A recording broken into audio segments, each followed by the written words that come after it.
দর্শক আসসালামু আলাইকুম। বর্তমানে বাংলাদেশের যে ভৌগোলিক নিরাপত্তা সেটা চরম হুমকির মধ্য দিয়ে যাইতেছে। বাংলাদেশের প্রায় 10 কিলোমিটার ভিতরে ঢুকে আরাকান আর্মি তারা ওয়াটার ফেস্টিভ্যালের আয়োজন করেছে এবং সেই ওয়াটার ফেস্টিভ্যালের একটি উৎসবে তারাই সেখানে ব্যানার ফেস্টুন ব্যবহার করেছে এবং তারা অর্থায়ন করেছে এবং সেখানে স্থানীয় প্রশাসন, স্থানীয় রাজনীতিবিদরা উপস্থিত ছিল, আরও উপস্থিত ছিল বিজিবি সদস্যরা। এই বিজিবি সদস্যদের সামনেই এই আরাকান আর্মির সদস্যরা নেচে গেয়ে তারপর তারা এই ওয়াটার ফেস্টিভ্যাল উদযাপন করেছে এবং তাদের একজনের কাছে অস্ত্র দেখা গেছে।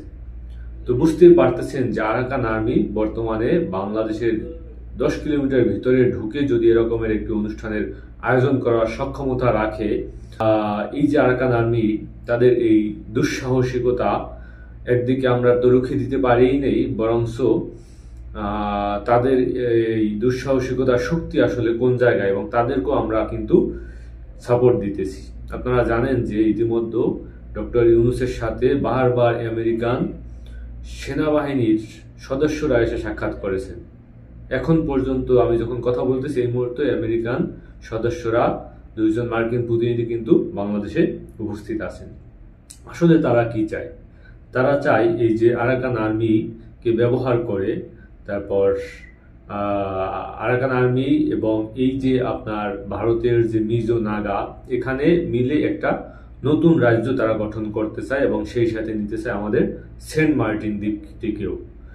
এখানে নতুন রাষ্ট্র যদি হয়েই যায় তাহলে বিপদে পড়বে কারা? বিপদে পড়বে চায়না, বিপদে পড়বে ভারত এবং সব থেকে ক্ষতিগ্রস্ত হব কিন্তু আমরা। কারণ আমাদের যে 1,30,000 বর্গ কিলোমিটার সমুদ্র সীমা রয়েছে, আপনারা জানেন যে এই বার্মার সাথে বা মায়ানমারের সাথে আমাদের যে 1,30,000 বর্গ কিলোমিটার সমুদ্র সীমা, শুধুমাত্র সমুদ্র কিন্তু তাদেরকে নতুন রাষ্ট্রই যখন ঘোষণা হবে তাদেরকে কিন্তু দিয়ে দিতে হবে।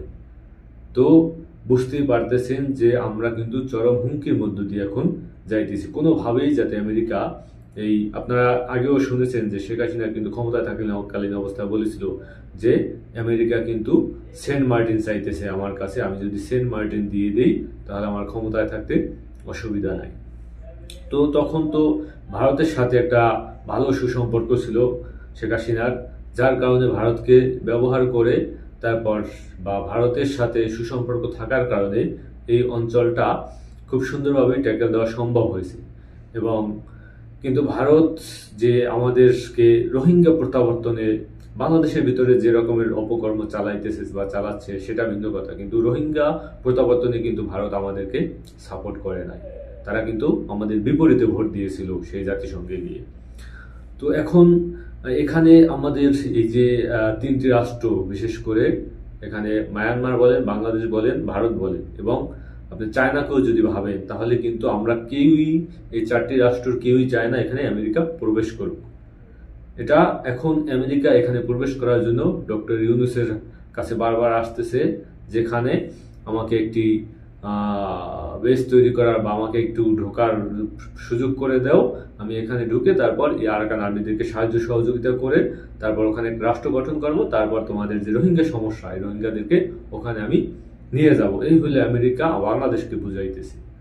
এখন যার কারণে ডক্টর ইউনূস কিন্তু বারবার বলতেছে যে ভারতের সাথে একটু সুসম্পর্ক দরকার, কিন্তু এখানে পররাষ্ট্র যে মন্ত্রণালয়ের দায়িত্বে যারা আছেন তারা কিন্তু এখানে চরম ব্যর্থতার পরিচয় দিয়েছেন। গোয়েন্দা বাহিনী, আমাদের যে গোয়েন্দা সংস্থা, তারাও কিন্তু চরম ব্যর্থতার পরিচয় দিয়েছেন। তারা, আপনি ভারতের কথা যদি চিন্তা করেন, ভারতের গোয়েন্দা সংস্থার প্রধান অজিত দোভাল কিন্তু এই রাখাইন আর্মির সাথে কয়েকবার মিটিং করেছে এবং ঢুকে, এমনকি অজিত দোভাল নিজে হেলিকপ্টারে করে ঢুকে তারপর তাদের সাথে বসে তারপর রাখাইন আর্মিদের সাথে মিটিং করেছে। আর বাংলাদেশের পররাষ্ট্র মন্ত্রণালয় বলতেছে রাখাইন আর্মি একটি বিচ্ছিন্নতাবাদী সংগঠন, তাদের সাথে আমাদের রাষ্ট্রীয়ভাবে যোগাযোগ করার কোনো সুযোগ নেই। আরে ভাই, আপনি রাষ্ট্রীয়ভাবে যোগাযোগ না করেন, কিন্তু আপনি গোয়েন্দা তথ্যের মাধ্যমে তো তাদের সাথে একটা সুসম্পর্ক রাখার চেষ্টা করবেন, তাদের মোটিভ কি বোঝার চেষ্টা করবেন। এখানে যদি নতুন রাষ্ট্র হয়ে যায়, বাংলাদেশ কিন্তু আপনার এই সেন্ট মার্টিনকেও হারাতে পারে 1,30,000 বর্গ কিলোমিটার সমুদ্র সীমা। যার কারণে এই সমুদ্র সীমা যদি বাংলাদেশ হারিয়ে ফেলে তাহলে বঙ্গোপসাগরে কিন্তু আমেরিকান আধিপত্য বাড়বে, এবং আমেরিকান আধিপত্য বাড়লে এখানে চায়না আউট হয়ে যাবে এবং ভারত আউট হয়ে যাবে, এবং এই ভারত, চায়না এবং বাংলাদেশ, মায়ানমার, এই 4টি রাষ্ট্রের স্বার্থই কিন্তু এখানে আপনার এক।